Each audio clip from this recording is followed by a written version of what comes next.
Ja jūs paši iekšēji neesat strādājuši, neesat ieskatījušies savas dvēseles slēptajos kaktiņos, tas nozīmē, ka neesat sev nosprauduši mērķi, par kādu cilvēku kļūt, un jebkuri jūsu soļi novedīs pie automātisma.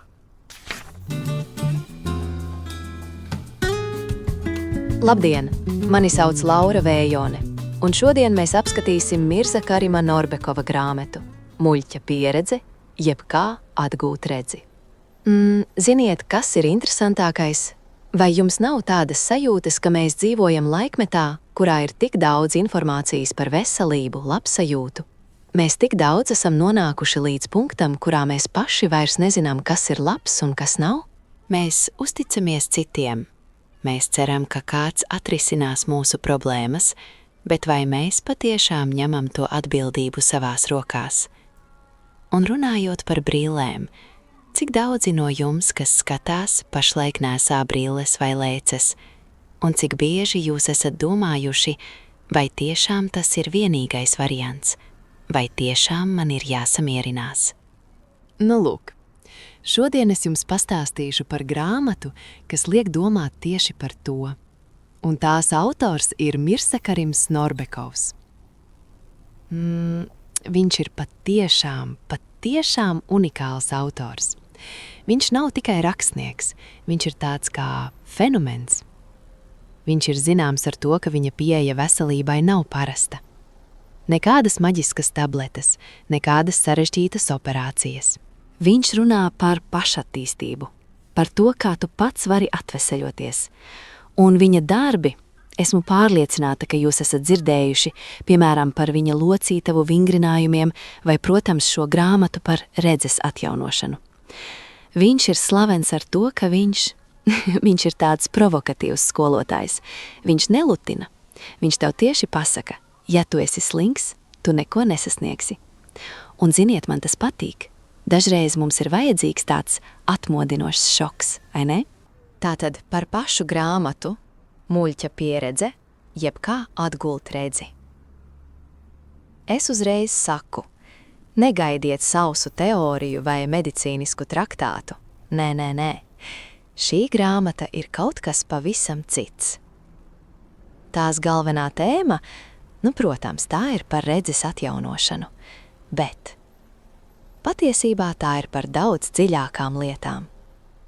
Tā ir par tevi, par mani, par to, kā mēs domājam, kā mēs jūtamies un kā tas viss ietekmē mūsu fizisko veselību.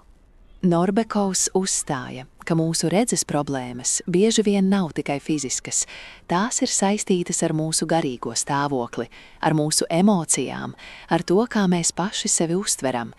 Viņš saka, ja tu nespēji atjaunot savu redzi, varbūt tu patiesībā nevēlies to darīt, varbūt tev ir ērtāk būt slimam, jo tas dod tev attaisnojumu. Skarbi, bet kaut kas tajā ir, vai ne? Grāmatā nav tādu klasisku varoņu, kā mēs esam pieraduši romānos. Galvenais varonis esi tu pats, lasītājs, un Norbekovs ir tavs mentors. Viņš tevi ved cauri šīm procesam, bet nevis kā auklīte, bet kā stingrs treneris, kurš gaida rezultātus. Viņš izaicina tavus ierastos domāšanas modeļus, liek tev pārdomāt, kāpēc tu dari to, ko dari, un kāpēc tu nespēji sasniegt to, ko vēlies. Viens no galvenajiem vēstījumiem ir redzes atjaunošana nav tikai par acīm, tā ir par tavu iekšējo stāvokli. Ja tu esi nomākts, ja tu jūties slikti, ja tu slīkst apātijā, tad arī tavas acis cietīs.